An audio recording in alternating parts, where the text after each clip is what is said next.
Be thou my vision, O Lord of my heart. Not be all else to me, save that thou art. Thou my best, thou art by day or by night. Waking or sleeping, thy presence my light. Should I introduce myself? Hi, I'm Keith. Just drinking my water, making sure I sound good on Abby Normal. I hope everyone is having a great evening, a great afternoon, great day. You're like a radio host right now. I love it so much. Abby who? Abby Normal. This is the Abby Normal podcast, here to tell you that you're weird, and that's normal. Guess whose lovely voice you just heard singing and speaking? It's Keith. I am a worship leader. He's a young dude. I'm 29. Wait, am I 30? 29. But he's not shy. I'm kind of like the outgoing extrovert. I was popular, but not like the fun popular. Like, He's had some diverse church experiences. one was kind of mega churchy, really great musical worship, predominantly white. And then the other side of it was predominantly black, lots of choir rather than like solo worship leader. And he's had some life experiences that have led him to join this club. Tons of Christians who are out and proud now, which is where I'm at. He grew up in sunny San Diego. It is beautiful there. Did you like it? Yeah, I love San Diego. It's really chill. I feel like, okay, I'm probably a bad San Diegan because I'm not a beach person or a sun person. So sad. Yeah, Bay Area is also really nice to me because I get the overcast. I get Carl the fog. And that's what you prefer. That's probably what I prefer, but I mean, best of both worlds in terms of like food. You get really great cuisine in both areas, Bay Area, San Diego, lots of different cultures. It's a melting pot. And So, food is your thing, right? food is my thing. I mean, food is always my thing. I'm just, yeah, always down to get food. Okay, but yeah. do you make food too? I mean, I try. Wait, do you make food? No, I don't. Nope. Okay, like, yeah, I mean, steaks, meats are easy. I grew up making a lot of like fried rice or like kimchi like rice dishes are Okay. probably the easiest. My mom is Vietnamese, my dad is black. So that's kind of where I get some of the fried rice influence in terms of my mom's side. And But she didn't teach you how to cook. no, that's more my grandma or like watching my grandma because my grandma and grandfather, like they owned a restaurant where they would do like chow mein, even though chow mein, that's Chinese. But like they would do a lot of just Asian dishes. Yeah. I remember just being like 3 to probably like 10 years old or something. And I would sit at the restaurant because they were kind of like my babysitters while my mom was just like working for me. She was a single mom. She was just always hard at work. And at some point, she'd shifted to working from home. And I was really lucky to have her around and for me to be around the house while she was working from home. So my mom and I are extremely close. I think we probably like both know the most about each other out of like the two humans who like could know anything about each other in the world. Which like, is that healthy? I don't know. But, We're not questioning it. but it's like, I just feel like it's like Gilmore Girls. Like I relate to Gilmore Girls. I am Rory. She is Lorelai. And literally my grandma is like the grandmother of that series. Oh so my like we God. all love each other and look out for each other. And then my dad is a retired Marine. Super outgoing, super funny, super engaging, willing to like hold a conversation, like a fun conversation with anybody. Yeah. Now, you said your mom's a single mom, so both parents like around growing up, or it was mostly your mom? Mostly my mom. So he's a lot like his dad, but he obviously has a special connection with his mom. She always has like the right thing to say, like and it's not like a bad thing either. It's like I always go to her for advice, Yeah. like life advice, and I just love her judgment on anything.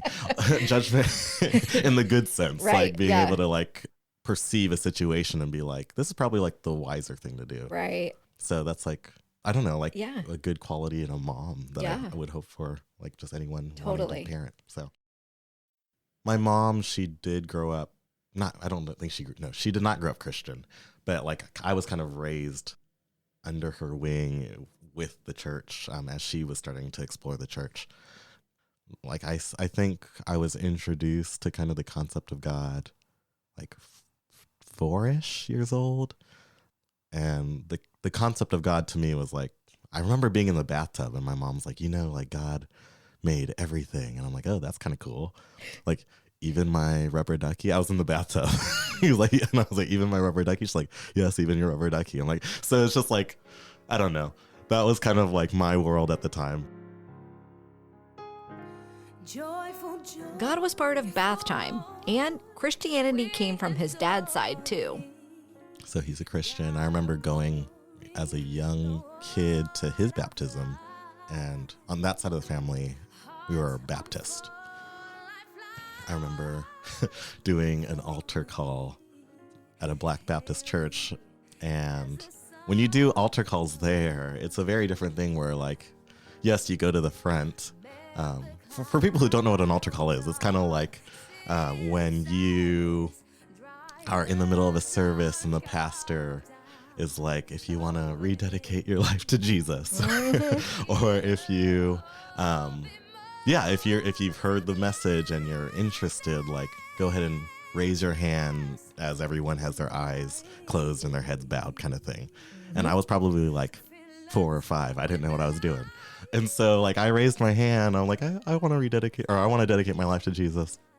And not saying it was a bad experience. It wasn't traumatic in any way, but I didn't know what I was signing up for, because what they do is like they get all the people and they like bring you into the pastor's office and talk for like a good hour about what does it mean to be Christian. It's kind of like a membership class. Oh my gosh. And I was just like, oh, I didn't know what that this was that. And I was like 5 years old and it felt like a business meeting. So yeah, you're like, where's the snacks at? Yeah, exactly. But fortunately, at that church, we always had like grits and hot links after the 4-hour service. So.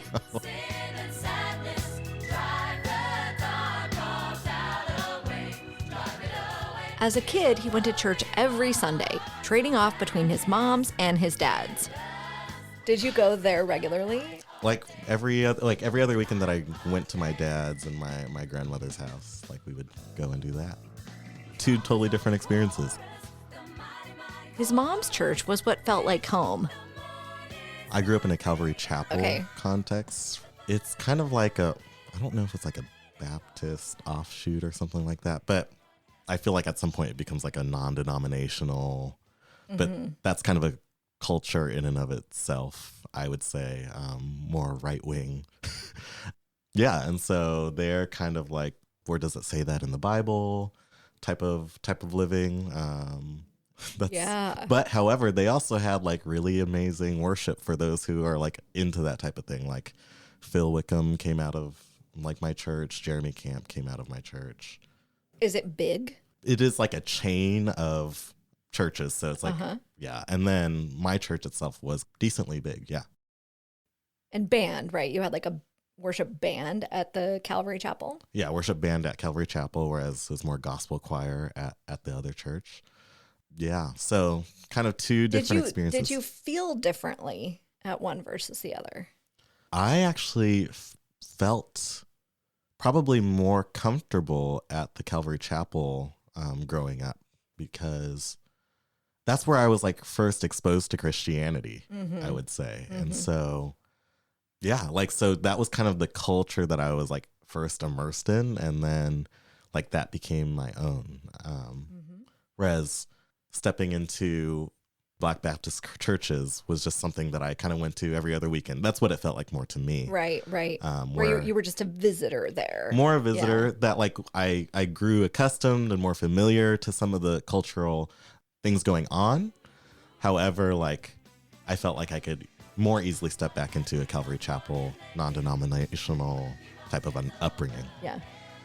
Yeah, going into the kids ministries. Like, it was fun learning about kind of all of these stories. And I think I will always carry that with me. Like, the stories of the Bible are just so interesting. I think they're potentially so beautiful. They can also be used for a lot of harm, but I think that they are incredibly beautiful, and they show a lot of aspects of humanity, who we are and who we can be, and also show different aspects of the divine, what God is like and what God's love is like. So, like, I will always carry kind of children's ministry and youth group with me and all of those stories. The church he holds closest to his heart to this day is the one that he attended in high school. The youth group I started attending once I got into like high school was more a Pentecostal youth group with a Pentecostal church that I'm still like in love with. Like, I go down there to San Diego and visit them and say hi and worship with them whenever I can. So We have another high school Jesus freak here. yes. So I was introduced to that church through like my high school's faith club, and I think in high school I was like that Jesus freak. Oh my gosh. That I like cringe like kind of at the thought of that. Where I'm just like, I wish I could just tell Keith from high school to just like have a little bit more fun. Yes. Because just life is way more interesting than whatever you think it is. So Okay, tell me more about high school Jesus freak Keith. what does he wear? Oh my gosh. Well, one, I mean, I think high schoolers are just trying to figure out who they are. And I mean, honestly, okay, tangent. I'm still figuring out who I am today. But anyways, like back then, like just expressing yourself through clothes. And I remember wearing 2 collared shirts on top of each other. Like, why? And I don't know. I just thought it was a good idea one day. Wait, were they button up or polo? They were like polos on top of Okay, each other. okay. And I was just like, That was a thing. I like the layered collar in different color looks. But I don't know. That was weird now that I look back on it. So there's that. And I was also, however, I was like very involved in like student life. So I was class president every year. Oh my gosh. And what else did I do? Were like, you popular? I was popular, but not like the fun popular. Like, like I was definitely like just like more chilling with the nerds. And then again, yeah, I was a Jesus freak too. So it's like that's automatically like not very cool.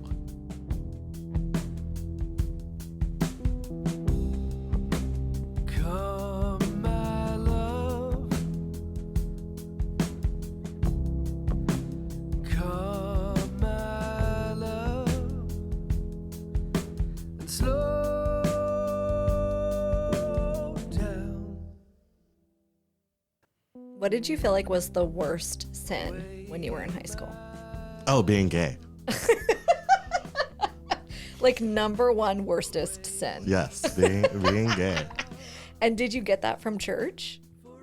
Yeah, I think that was from church. I think that was also like unknowingly just from like cultural things, cultural factors from both of my heritages. Right. But like I think a large part was church. Yeah. Like I remember when the ex-gay ministry thing, like, or ex-gay therapies, when they were doing all of that through Exodus Ministries and whatnot. Like I remember there was a billboard where it was like an Asian woman crying. And I don't know why this is so funny to me. Like, but there was a billboard of like an Asian woman crying. Like it showed her face, and then next to it, it said something like, "Are you gay and don't want to be anymore?" or something like that. Like, here's our website. And I remember being like a 13, like probably 13, 14, 15-year-old. So this is might be middle school even. Like looking up at that and being like, one day when I'm older and don't have to like come out to anybody, like I'll call that number and that'll be like when I can change. No. Yeah. So like, I laugh, but like maybe that's more of like a defensive type of thing because yeah. So it's looking back on it, I would say like, gosh, like just the self-hatred Yeah. was really, really there. You knew you were gay when you were like 13. Oh yeah, way earlier. Yeah. Probably like 4th, 5th grade. Oh. Yeah. And you were just like, I'll deal with that when I'm grown and Yeah. old. Yeah, little did I know, like, you can't bottle. I don't know. People can bottle that up forever. Can they? I mean, not in. I don't think it works out for you very well. But yeah, so I wasn't able to bottle that up for very long. I got to college, went to UC Berkeley, joined Christian clubs there. And then I think just something that I took away from kind of faith and Christianity, even in those circles, was like kind of the idea of the truth will set you free. And again, carrying those stories that I took even from children's ministry is kind of just always asking about like, what is the truth of who we are, the truth of who God is. And that was something that I could not escape. And I would say my idea of what the truth is constantly changing or evolving or what have you. But at that time, I was just like, no, I have to own this aspect of who I am. Like, and so that meant coming out. So I came out like sophomore year of college, and I thought that it would be easier once you came out. And I think for some people it is, because then it's like a burden is released from your shoulders and you could be more of who you are. I didn't find that.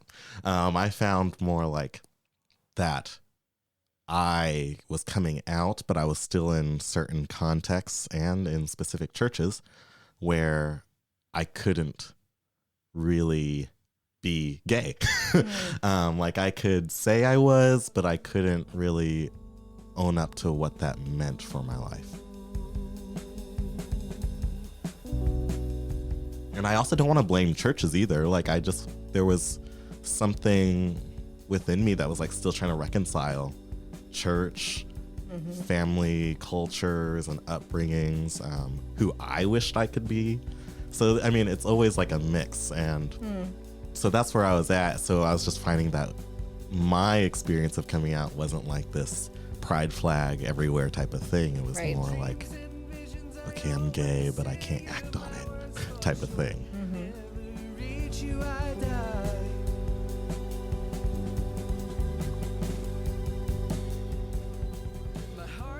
Even out of the closet, admitting his identity as a gay man, there wasn't joyful flag waving. There was fixation and the lingering desire to remove a part of him that was somehow unacceptable. So when you came out, did you still feel like that was the number one sin?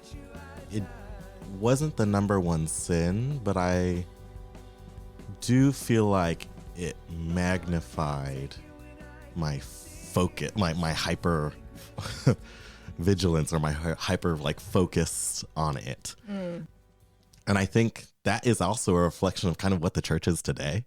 Like I feel like the church is like, oh, all sin is equally condemning or condemnable before the eyes of God. Right. However, they still have this like fixation on sex, and it's kind of telling, I think, of like, where are your priorities actually? Are you actually out for truth? These stories of truth that you're telling that lead to justice and to ownership of who you are and who God is? Or are you really just like trying to tell people how to live their lives and not actually have them explore for themselves aspects of what truth is?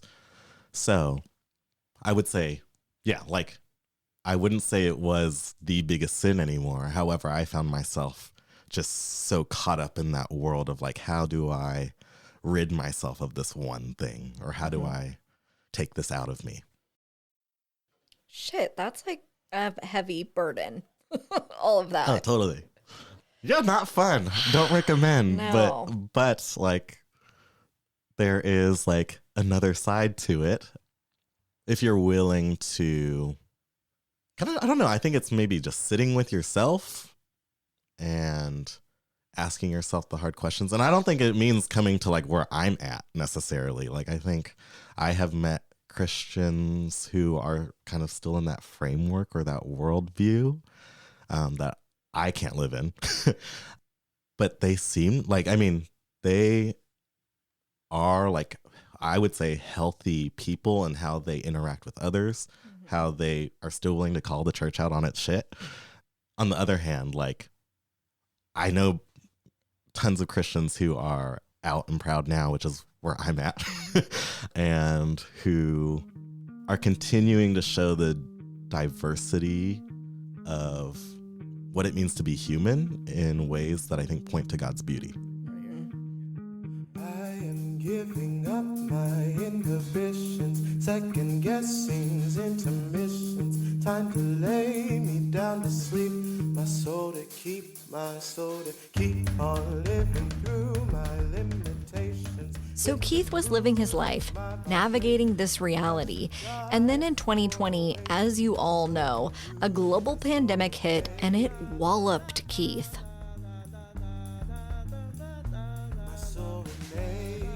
The pandemic year forced a lot of us to just sit with ourselves.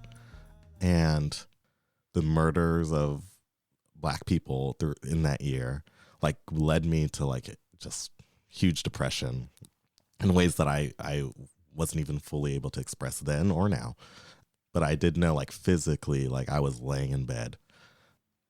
There's also like anti-Asian hate at that time, where like my own friends were like, should I buy a gun? And so like these are kind of factors of like, again, parts of my identity were kind of like stirring up and crying out.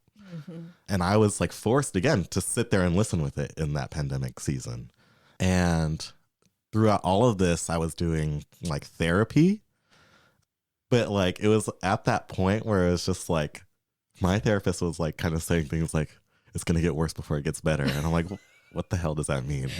Like, because there were already people in my life where they're like, Keith, you're beginning to change and it's starting to get scary and uncomfortable. And what that looked like for them was like, I started not giving a fuck. Like, I was just like, I dealt constantly with like, how are people perceiving me? Because I am a worship leader and I love working with churches, but like, there was a specific church that I was working with where I constantly felt like the hard like tension and balance of like, what can I say or what can't I say, especially as I'm beginning to process all of these things around identity, like, and what are they willing to accept about me? Yeah. They say like, lots of churches say like, here you are welcome from wherever you are, and here we believe in that all cultures lead to a more clear vision of the kingdom of God in the hoped for future where God makes all things right. So they're saying all these like beautiful things where I'm like, okay, I'm welcome. But when I began to say my piece and speak my doubts, like, that's when you kind of start getting the side eyes. And when I went like from like hard right to hard left, I was like going through the hippie motions of, sorry for those who are who are more on the woo woo side, but like I straight up own crystals now, like like crystals, and like getting all these books on like, what does it mean to be pagan, and what does it mean to like own more of your story, own more of your culture, your heritages. What does it mean to return to the earth? Be aware of like what land you're on. Like, here we're on a lonely land, and like, what does that mean in terms of understanding the communities we're surrounded by that we should be caring for? So really, it's just again, ownership of yourself, your people, your space. And the more I delved into that and started speaking into that and speaking more my mind there, it got really shaky. Yeah. And I wouldn't say I did things perfectly or I spoke things perfectly. And I mean, I just want to acknowledge that, like, you were grieving. You were living in trauma. Like, nobody is going to act and say the perfect right thing in that kind of situation. Totally. No, Living I appreciate through a global that. pandemic. Yeah. Yeah. No, I appreciate that. Always good to hear. I feel defensive of Keith. So you weren't perfect, and then what happened? And so what happened was I was like, I have to like step out of this like position with this one church. And as soon as that happened, I just found like more of who I was, like, because I just felt like being in that setting like magnified my own internal issues in ways that I didn't want it to. And like I hoped that wouldn't have been the case. Like I hope that like really it would have been a more welcoming place where I could lay out all of my shit. But really it just made the shit kind of worse. Right, right. And so finally stepping out of that, I'm like, oh, I can now sift through my own stuff. Yeah. And realize, yeah, these are like kind of the negative aspects of who I am. But like this side of the church like wasn't helping. Right. And was that like your job only, or was it like your job and your church community? Yes, it was my full-time job, and it was expected that it would be my church community. And that's where I think a lot of it also got really messy. Because now as I stepped away from that church, like I'm beginning like to like step into other churches and spaces where all parts of me are either welcome or like we don't even need to get to that level of awareness of each other because it's a job. Right, like, right. So like really just finding myself in the PCA church, like getting so bogged down and like burnt out because not only was it my work, but it was also where I was expected to make all of my friends, like make them kind of my family, believe what they believed. And because I was like in a ministry lead on staff there, like when I began asking questions, like that made things kind of like wonky and weird and right. just difficult. Does he have any examples of that wonkiness? Part of it was like dealing with being gay. There was that, bringing up issues of like race. Like they were trying to have conversations about race, which I mean, I'm grateful for. However, I would even just say like, even as I was going through like the depths of depression, I remember someone saying to me like, Keith, you're not yourself. And I was like, what do you mean by that? And they said, well, like, Keith, like this community here, like we're here to like be there for you and be able to tell you like when you're not being yourself, because sometimes you need community to remind you of who you are. And at that point, I just said, I don't know if I believe in that. Because, and I don't know even if I clarified at that point, but just even now, it's just like, gosh, like if the point of like conversion and spiritual awakening is like, and resurrection is stepping into the new and changing, like, I feel like we shouldn't be imprisoning ourselves to like one set framework of living.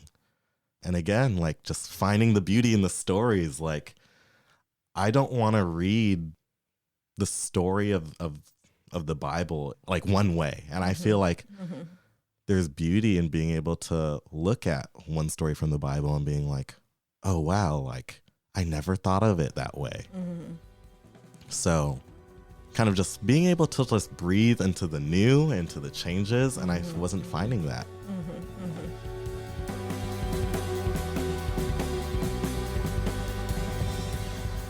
Keith's depression and struggle with external and internal forces manifested in other negative ways. And when he stepped out of his church position, he could see those more clearly. Part of kind of just going through the depression of the pandemic was like becoming like hardcore alcoholic. Oh, really? Yeah. Like going to Costco and getting like those huge like Jameson handles. And I could finish that in like 2 days. Like it was hardcore. Yeah. So finally, like when I did step out of that context and more just kind of being able to sit more freely with myself, I began to notice like, like I'm breathing now. What steps do I want to make to kind of lead more towards my own health and wholeness, where I could continue picking up pieces of my identity in ways where it's just way more healthy. And so one of those things was like, I'm going to take a break from alcohol. And I'm going to continue with therapy, and I'm going to, like, basically, I was on antidepressants too at the worst point of the pandemic. And so I'm going to check in with a psychiatrist finally and make sure that these are the meds that I need and that I want, and beginning to schedule things that are just necessary for day-to-day living, and like just really getting my life together before just jumping back into the grind. Yeah.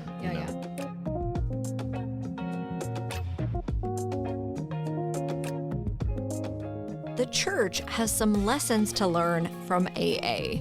I actually started going to AA meetings. Bravo. I think I'm like 52 days sober. Woohoo! I almost wish that like Bible studies were more like AA meetings. Because at the beginning of the meeting, we kind of just like read through kind of the big book, or like either the traditions or the steps. And then there's some time where everyone gets like 3 minutes to like share if they want to. And one like great thing is that crosstalk is not allowed. Crosstalk is like being able to like comment on what somebody else said. And what I like about that is that it really, one, allows us to really be present for one another, like not sitting there thinking about like what do we want to say to that. It's just more like we accept that person where they are at in life. We all come together around a common thing that we have as a common goal, which for Christians, that can be Jesus, or that could be the text of the scriptures. But the goal is not to change people in terms of how they're feeling. Like we can let them sit in their feeling of today I want to drink, and like maybe someone after this meeting, if you want to like talk with me and help me out, that'll be great. I just like how it gives people that space to really feel their emotions, feel their day. And that's what I just wish like Bible studies were like. Like we read these stories, and I find that like sometimes when people have something to share on that story, somebody else wants to say something in regards to like what that other person said. Totally. And like they're trying to low key kind of like explain the right way to think about the text. And 100%. I'm like, yeah, like let's accept these people for where they're at, how they're seeing God talk to them through the scripture. Yeah, that's so true. Because I think for me, like what I have definitely given up from the way I was raised, the church I was raised in, is the idea that like there are these very specific things that you must believe. And if you don't, you're not a Christian, or if you don't, you're going to hell, or if you don't, you're living in sin. Like I just mostly don't believe that part anymore, that there needs to be those kind of rules. Yeah. So yeah, however you feel is good. However you're reading this scripture and you think God's telling you that means that, cool. Like who the hell am I to tell you that it doesn't mean that? I'm with you. AA all the way. AA Bible study all the way. Amen. Yeah.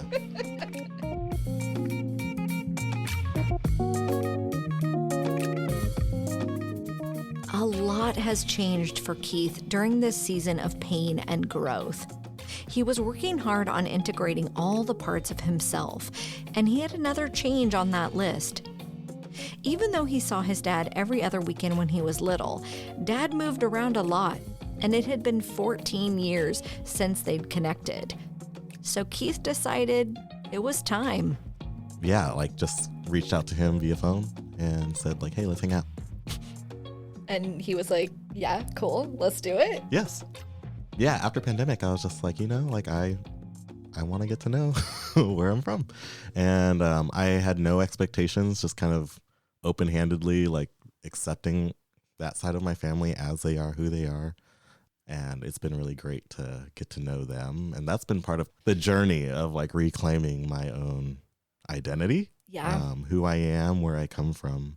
And it's just been really like a huge joy to do that. And so just being more open to welcome them as they are and allowing them to welcome me as I am, I think that's equally as important. Do you have a tangible example of that openness? Yeah, like I think like realizing that I had like step siblings, but I don't even call them step anymore. Like I just call them my brother and my sisters. Yeah. they're all so different. And I remember like growing up, like I wanted siblings, and once you actually like all of a sudden have siblings, you're like, oh, that's like nothing what I imagined siblings to be like. Like they're their own people. They're like, Right. some of them like are just so in their own track and their own lane, where like for me, I'm kind of like the outgoing extrovert, where I'm like, let's hang out with each other. Let's like, let me sit on the floor of your bedroom and like by your bedside and let me just talk with you. And then like, they're like, eh. Yeah, it's not like a movie. Yeah, it's not like a movie. Right. And so I'm like, oh, they're their own people. They're going to do their own thing. And I guess I'll do mine. Right. So like accepting that even. Yeah, And, but then also seeing kind of like the fun opportunities to bond with them and just appreciating those moments when I do get them. Yeah. That totally makes sense. Yeah. Yeah. And so, I mean, the same goes like for my dad, like, but like, yeah, my dad is also kind of introverted, but I don't know. He says he's introverted, but like you would never, ever, ever know. Yeah. Like, yeah, he's just always just open to welcome me, have me over whenever. And yeah. Now wait, now exhale, pass it on when I'm giving much. I'm blessed to share my soul, enrich my soul away. Wow. That's a lot of change in a short period of time. So where's he at now? Let's start with his belief system. I believe God exists. We have that. I have to think about this, actually. I know. I told you it was going to be a hard one. Yeah, I believe God exists. I believe that Jesus, the historical man, existed. And gosh, like, even as a historical man, if we like took away the divine aspect of things, like he's such an interesting figure. Like he got tried and killed for essentially sedition against the Roman Empire, and also for being at odds with the religious elite at the time. And yet we just know so little about him. Like it's just crazy how we still have a movement about him today. But Jesus as a historical man, I believe in. Jesus, the Christ, I also believe in. And what I mean by that is very Richard Rohr. The Christ being God, essentially, who moves through creation, who moves in creation through people, through the church. And I think mysteriously through other cultures, other people outside of the church. And so the Christ kind of being this force, this God who desires to reconcile all things and make all things new. And that's something that I've heard even in my former Christian context and upbringings that I will still carry with me, is that God has a desire to make all things new. He has a desire to, he, she, it, they have a desire to unify the kingdom of heaven with earth, and desire for justice and peace in the world. Shalom, if you will.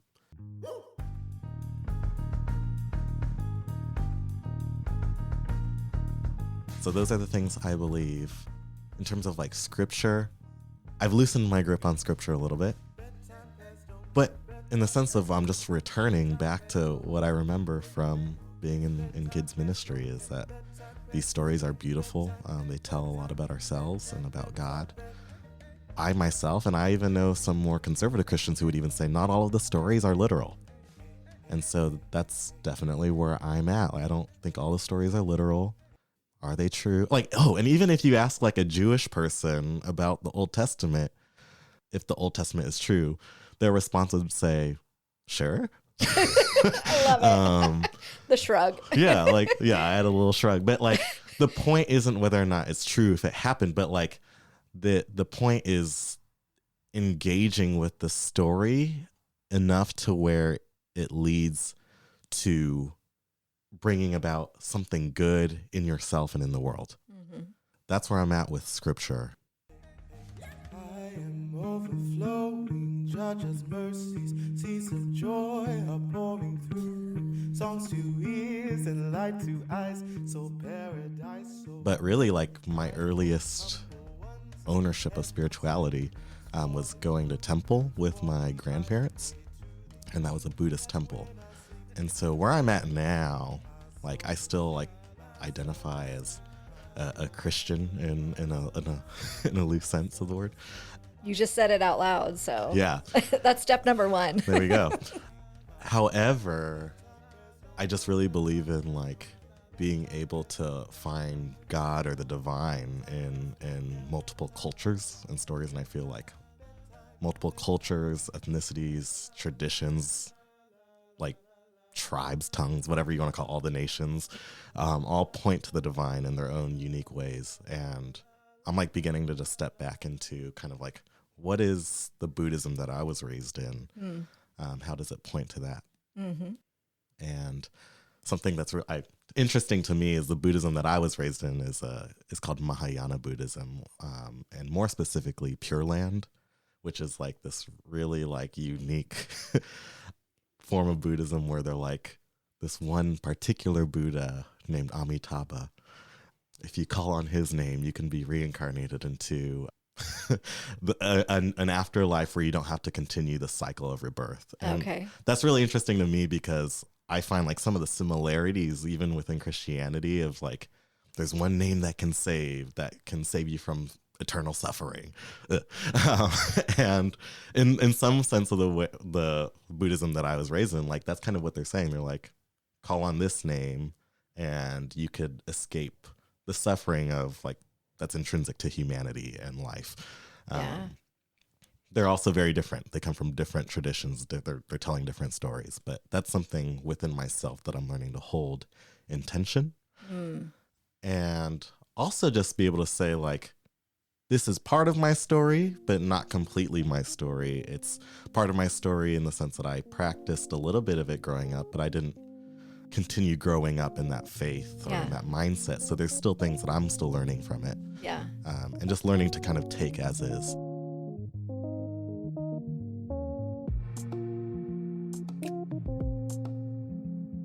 So he has beliefs he's evaluated and chosen to hold on to, beliefs that are shifting.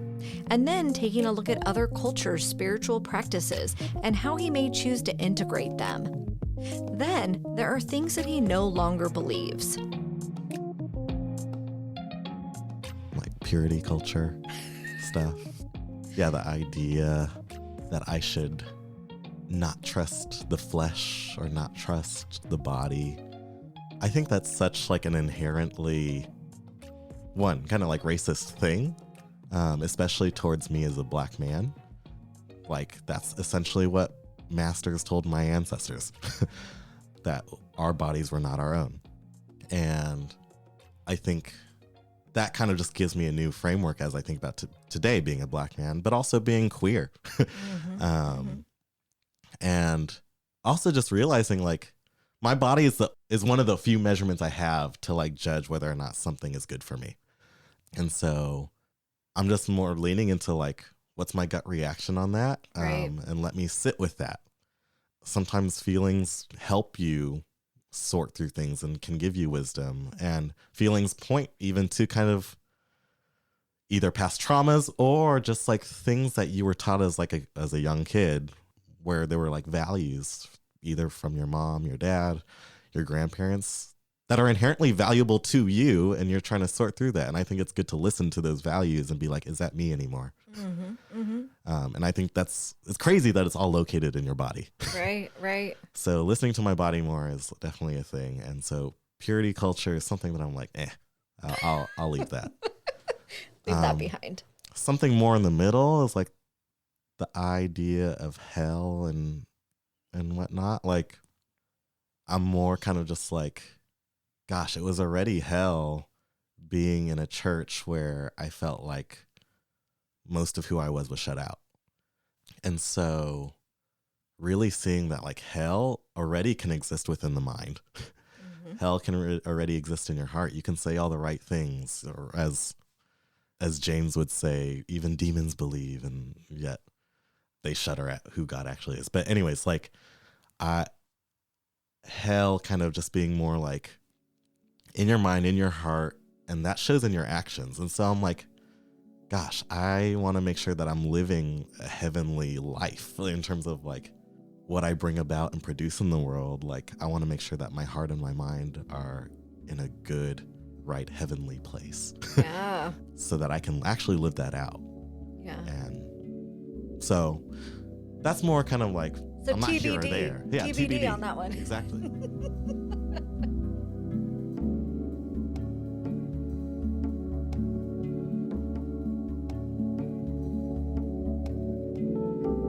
Because Keith said he does believe in God, I asked him when he has felt the presence of the divine in his life, and his answer was somewhat unexpected. I felt like in my more depressive season with the more conservative churches I was a part of, like I felt God's presence more in the fact of like, okay, if I can't be gay, even though I have like quote unquote gay desires or whatever, or they wouldn't even say gay, they would say Same homosexual sex or same-sex attraction. attractions. Exactly. Like I remember in that period, I found like so many people in the church who were like, they had the context for how I was living, and yet they were like, Keith, like, we know you need community, and like we would love to be an open home for you. We invite you to like live in our guest bedroom and have all the Netflix and fluffy blankets you want, and like you could live with us for life. And that was like kind of one of the first like eye-opening experiences where I finally like it clicked what it meant to call like God Father or Abba, in the sense of like people who aren't your own like adopting you. And really feeling like, oh wow, like in that point in time I needed something like that. Like that was kind of my lifeline, was a community that was willing to take me in. And I found so many great people out of that context willing to meet me where I was at and willing to go to where they could go. And so I will always speak like well of those churches in that sense, us trying to find a middle ground, even in the difficult tension where I feel like I was giving up way more. Honestly, this was hard for me to understand. There's so many factors at work here. Keith is in a season where he knows he's gay and is willing to admit that. He's in a culture and with a mindset that believes homosexual actions are not acceptable. But what that community was able to provide was tangible love, treating him like family, offering him a home, reaffirming his value. This is love in the gray area. I want them to say, it's okay, buddy, live your life and love who you want. But that's not where they were at. And at that time, what they did provide was a lifeline for Keith. And because it meant human beings truly stepping beyond their belief structure to find a way to love someone, it felt inspired. Here's Keith clarifying what that was like. Even community, or family is really the word. People brought me in and called me uncle to their newborn kids, and really feeling included, especially because as a gay man, and I'm glad you're asking for the clarification, as a gay man who wasn't allowed to be gay, I would be giving up making my own family in some ways. Like, I remember like one of my biggest fears back then was like, so what is to be expected of my life? I'm just going to go to work alone and come home, eat alone, die alone type of thing. But then like people were willing to meet me, at least at that point, and they're like, no, that doesn't have to be the truth. Like, you are always worth community. You're always worth family. Like, you definitely need family. And so that's where they were able to meet me.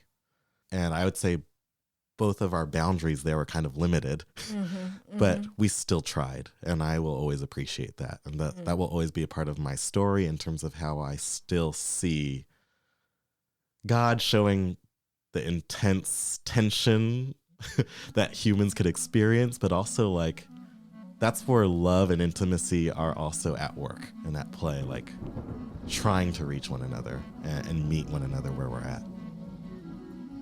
I think I get it. I mean, if you think of those folks in your life who you have very different beliefs with, who you have that intense tension with, Love and intimacy with them feels like it would require an act of God to accomplish. Keith was living with that for a period. His experiences with the divine is less intense now, and that feels good. Nowadays, it's a little less intense. Nowadays, I go on walks. Like I just like stare at flowers.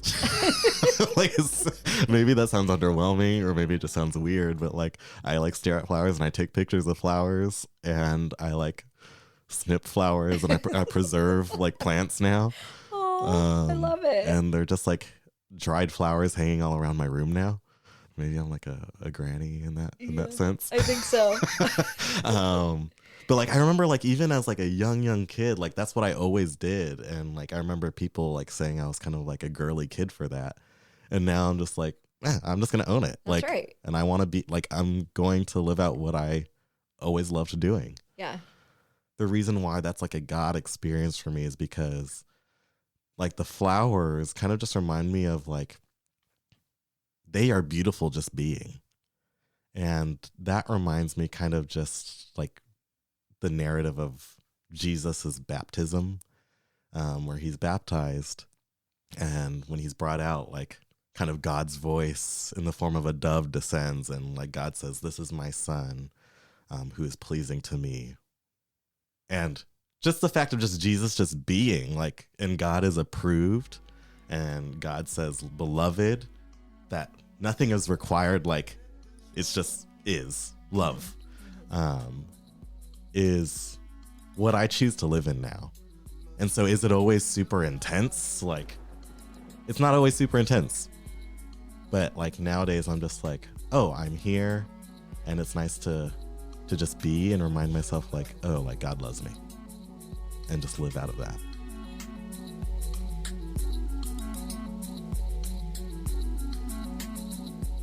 Keith has been working with several churches in a worship director role, but the question still remains, where is his church community and what's that like?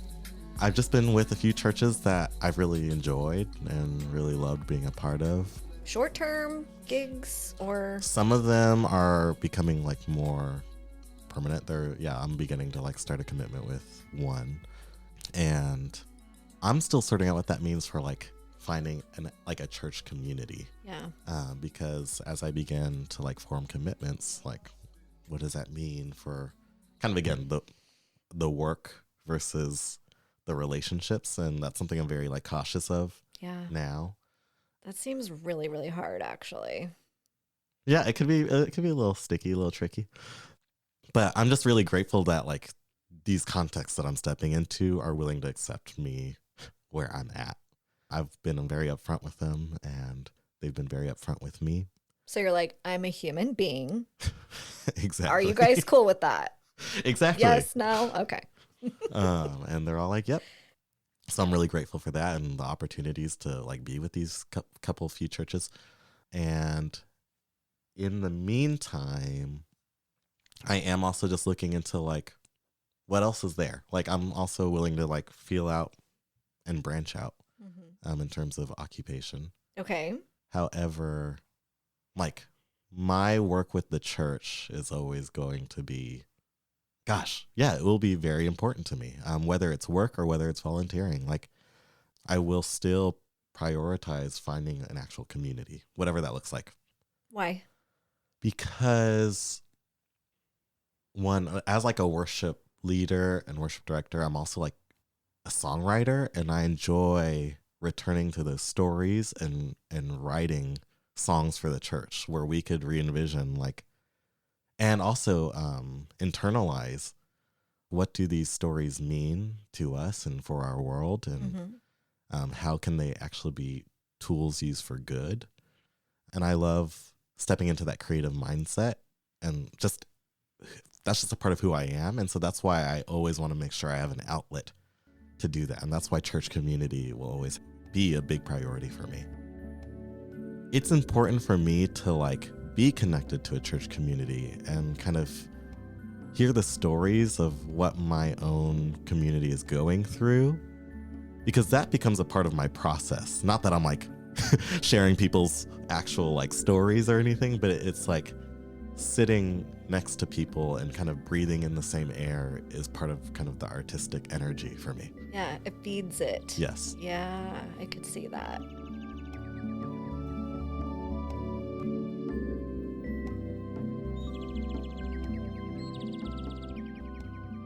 Keith's priorities and viewpoints have obviously shifted, so he might do a one-off music gig at a non-affirming church, but a church like that would not be his home community. He has a generous spirit toward all churches.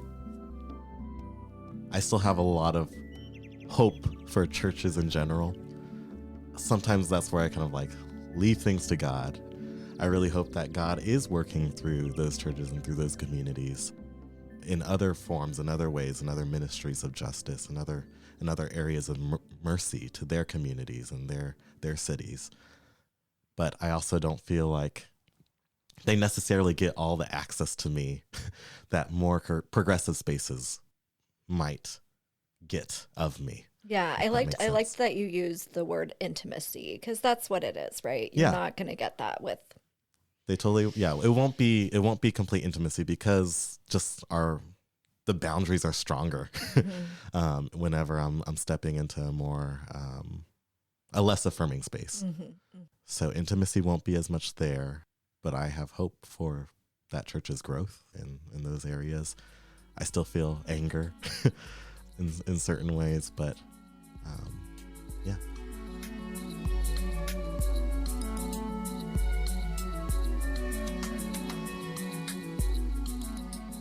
After this whole journey, claiming his sexuality, leaving his job, reaching out to his dad, addressing his mental health, I wanted to loop back to his mom. How are things going with Lorelai? My relationship with my mom is good. We're going to go to Maui tomorrow. Ooh, tomorrow? Are you serious? Yeah, it's going to be her birthday weekend. Oh, how fun. Yeah. So, but our relationship has changed in some ways. Like, I mean, just like anything, like there's change, there's growth for all parties as life goes on. And I think like with my ongoing exploration of faith, it's just something that's very different than what I was raised with under her wing and under her care. But it's chill. Like it's becoming like, I think at first it was a little volatile because like there's just like growing pains in the mother wound, as what people would call it, and all that there. But just always remembering that we are for each other is something that we could return to and celebrate, hence going to Maui. There was a grieving / maybe still is slightly a grieving period of like giving each other space. And I think that's all it really is. It's like, I'm going to start exploring things for myself, and I'm grateful for what you've given me, Mom. And I always love you. And my mom will say the same thing in her own way. It's like, you do things that I just completely don't understand. However, I will always love you and support you.